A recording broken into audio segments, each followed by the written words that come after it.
உலகத்தின் கண்ணில் பெரும்பான்மை என்றால் அதிகம் பேர் நிற்பதே அவர் சொல்லும் கணக்கு.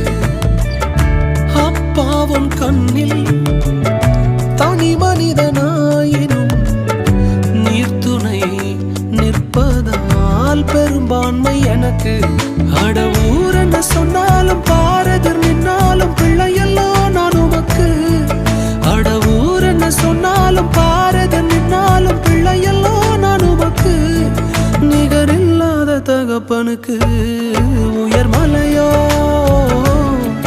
சமவெளியோ இரண்டிலும்